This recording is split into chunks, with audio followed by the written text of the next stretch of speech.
Saudara-saudariku yang terkasih, Tuhan Yesus mengutus para murid-Nya. Tuhan Yesus berarti juga mengutus kita untuk menjadi duta damai, untuk menjadi pewarta sukacita Tuhan, untuk menjadi pewarta kerajaan Allah. Dan dalam perutusan itu Tuhan Yesus membekali kita dengan kehadirannya sendiri. Dan kita meskipun menghadapi banyak tantangan, kita tetap harus melaksanakan misi itu, karena itulah panggilan hidup kita. Saudara-saudariku yang terkasih, bulan Juni, Juli, Agustus adalah musim panas di negara-negara 4 musim. Dan pada waktu musim panas, universitas-universitas banyak yang libur, sekolah-sekolah juga. Orang-orang juga bekerja ngambil cuti. Makanya pada bulan itu Bali itu ramai ya, dengan turis dari negara-negara 4 musim. Nah, saya pada suatu musim panas, karena tidak ada kuliah, saya ditugaskan di paroki, ya di dekat saja ya, di dekat tempat saya tinggal, di Brooklyn, di New York. Nah, paroki itu, sekeliling paroki itu, suasananya mengerikan ya, seperti di film-film. Mengerikan kenapa? Karena itu perkampungan ya, Puerto Rico, lalu perkampungan ya, banyak orang-orang yang tinggi besar, di atas 2 meter, lalu tatoan, sangar-sangar. Dan saya baca sejarah itu dekat dengan ini, kejahatan ya, ke mafia maupun narkoba ya. Nah, pastoran tempat saya tinggal, itu dengan stasiun kereta api terdekat dengan subway station, jadi bawah tanah ya. Saya di sana kemana-mana jalan kaki atau naik kereta. Itu kira-kira jaraknya dari gereja ini sampai ke TP. Ya.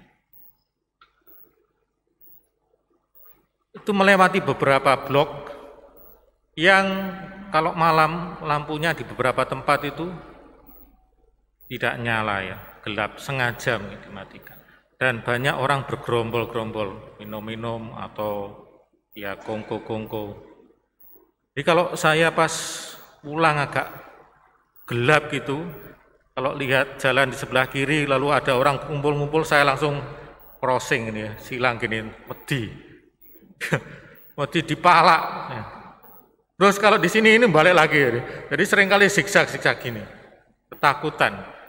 Saya kalau mandang orangnya itu ndangak gitu, gede-gede, dan orangnya itu nggak ramah-ramah modelnya. Nah, ketakutan saya ya dipalak, ditodong, ya. Atau ketakutan kalau ada peluru nyasar. Kenapa? Karena beberapa kali terjadi perang antar geng. Saya nggak mungkin pedagang narkoba ya, saya nggak mungkin dibidik. Tapi peluru nyasar mungkin kalau saya lewat, karena sudah beberapa kali terjadi. Karena kan orang boleh bawa senjata api. Jadi kalau ada perang geng gitu, ada ibu-ibu lewat itu kena peluru mati. Ada anak-anak kecil lewat. Beberapa kali terjadi di dekat gereja.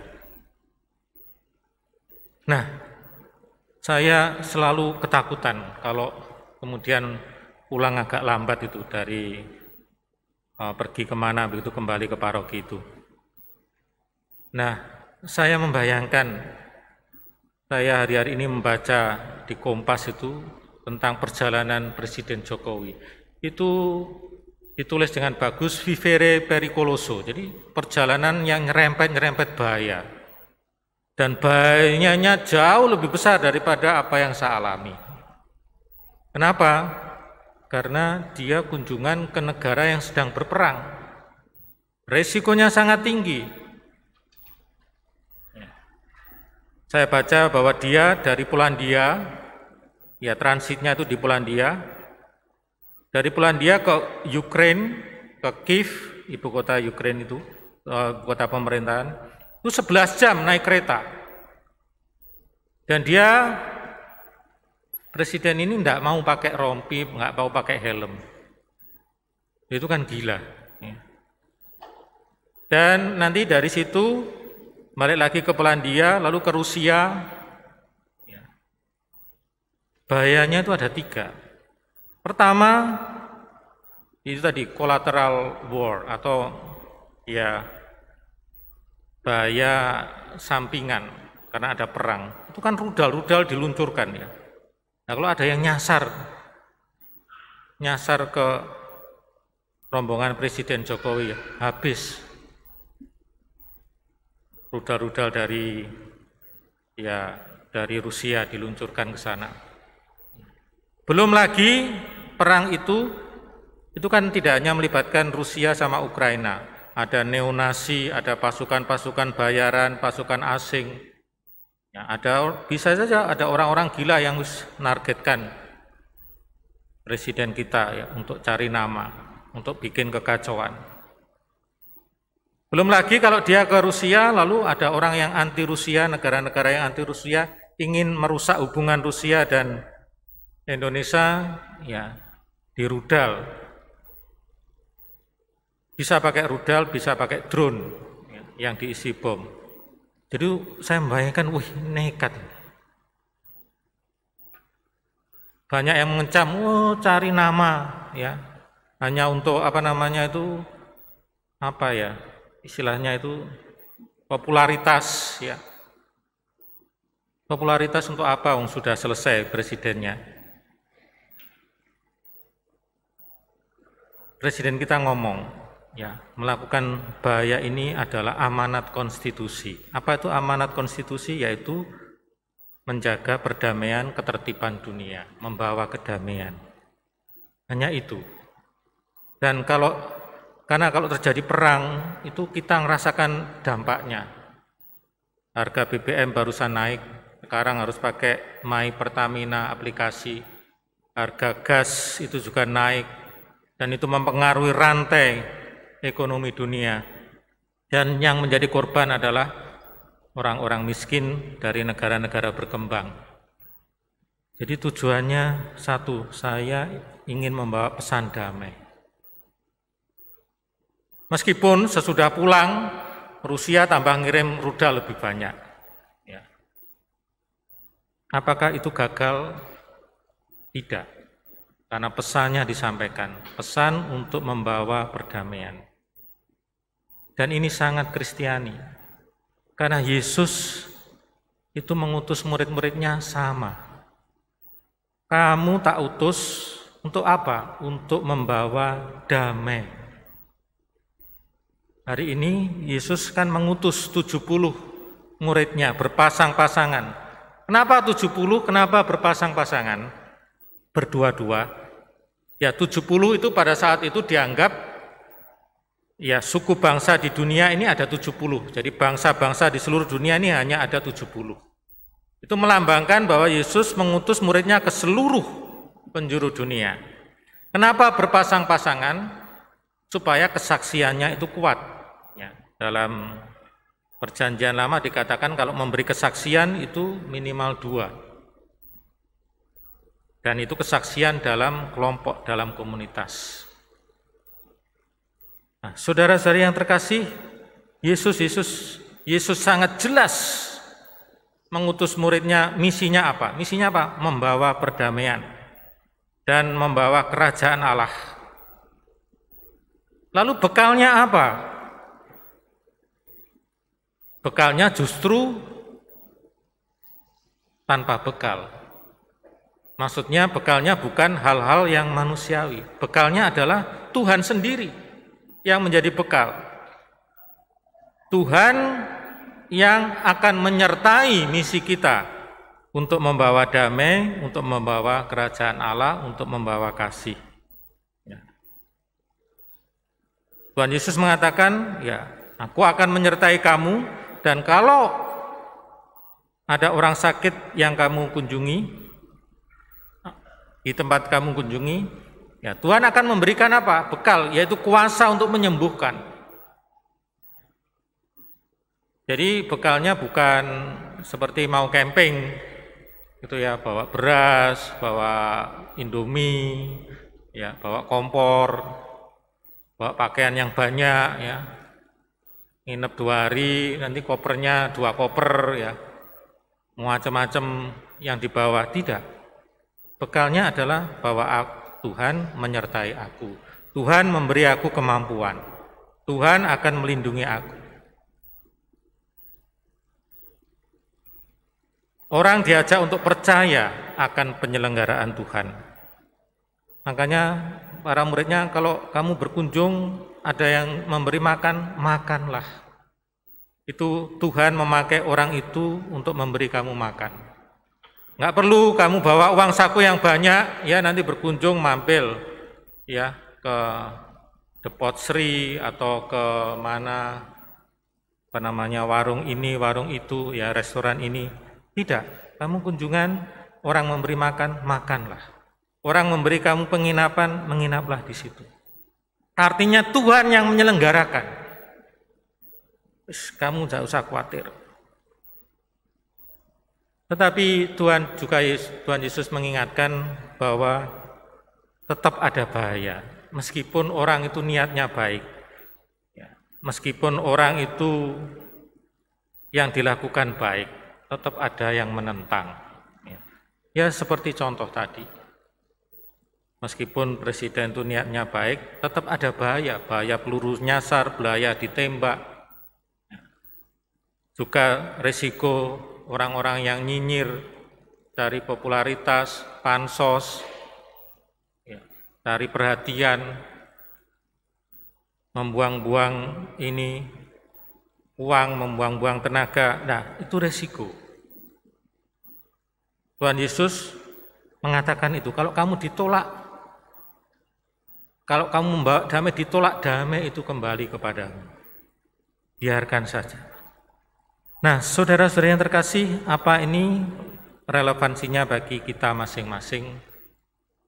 Saya, Anda, sebagai apapun, sebagai anak, sebagai orang tua, sebagai umat di lingkungan, kita harus ingat, saya diutus membawa damai. Kita harus merenungkan, apakah saya itu membawa damai dalam keluarga saya. Misalnya, relasiku sebagai anak dengan mamaku, ya, dengan papaku, dengan ibu mertua, papa mertua, dengan kakakku, apakah baik? Apakah selalu bikin kisruh, ya, selalu bikin masalah? Apakah kita selalu menyakiti hati orang tua, menyakiti hati orang yang lebih tua? Selalu saja bertengkar di rumah, selalu bikin masalah.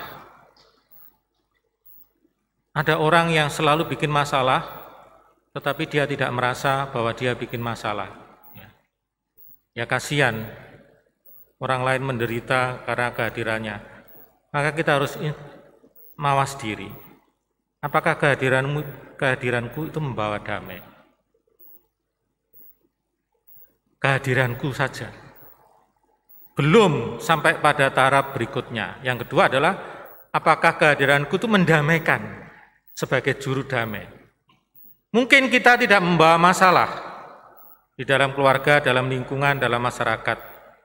Tetapi apakah aku diam saja ketika ada ketidakcocokan, ketika ada pertikaian, ketika ada perselisihan? Apakah aku malah ngompori, jadi berpihak? Misalnya dalam satu organisasi, dalam satu kelompok, dalam satu lingkungan, dalam satu keluarga. Oh itu adikmu itu ya, itu kok kurang ajar sama orang tua seperti itu. Lalu kita, ya betul itu, adik itu memang jahat. itu beda sekali dengan saya, malah dikompori. Atau di lingkungan juga begitu, oh ada umat dirasani gitu, dituambai. Ya memang betul itu, kurang ajar itu. Ibu itu seperti ini, oh bapak itu. Nah, kita ini memang tidak menimbulkan masalah, tetapi kita ngompori. Jadi kalau ada masalah kita tidak mendamaikan, tetapi malah membuat lebih parah. Dan yang ketiga, saudara-saudari yang terkasih, ya, selain kita membawa misi damai, mendamaikan orang, kita juga menghadirkan kerajaan Allah.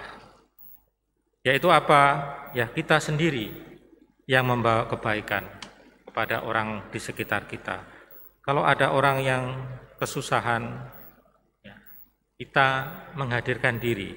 Seperti dalam Injil tadi, ada orang sakit, lalu para murid ya ditugaskan Yesus.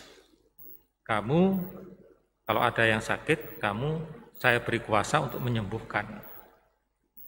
Ya mungkin di antara kita tidak semuanya dokter, tidak semuanya bisa punya daya penyembuhan, tetapi menyembuhkan ini kan luas artinya. Orang bisa sakit hati, ya, luka batin, penyembuhannya kan nggak harus pakai obat tidur atau obat apa. Penyembuhannya mungkin dengan pendampingan, dengan penghiburan. Orang yang mutung itu kan sakit. Ya karena sakit hati, ya itu perlu diberi motivasi.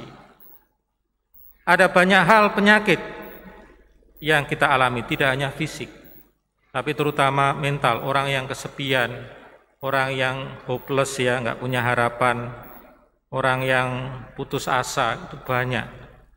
Dan kita dipanggil untuk hadir membawa kabar gembira seperti yang dilakukan Yesaya dalam bacaan pertama. Yesaya mewartakan kabar penghiburan bagi umat Israel. Bergiranglah, bersukacitalah, jangan sedih, jangan stres. Bahwa Tuhan itu seperti ibu yang menyusui anaknya dengan air susu yang bernas, memberi sukacita, memberi kelimpahan. Padahal situasinya Israel waktu itu terpuruk, tapi dihibur. Inilah saudara-saudariku yang terkasih, tugas yang kita emban dari Tuhan Yesus. Dan supaya kita mampu melaksanakan itu, kita perlu kekuatan dari Allah sendiri. Tidak mungkin dari diriku sendiri. Kenapa? Karena aku juga punya banyak masalah. Aku juga enggak sabar. Ya, kita seringkali sendiri banyak masalah, banyak kelemahan. Kalau hanya mengandalkan kekuatan sendiri, kita tidak sanggup menjadi duta damai dan duta kerajaan Allah. Maka kita mohon iman kita ditambahkan, harapan dan kasih kita dikokohkan, sehingga kita bisa mewartakan damai dan kasih kepada setiap orang di sekitar kita. Amin.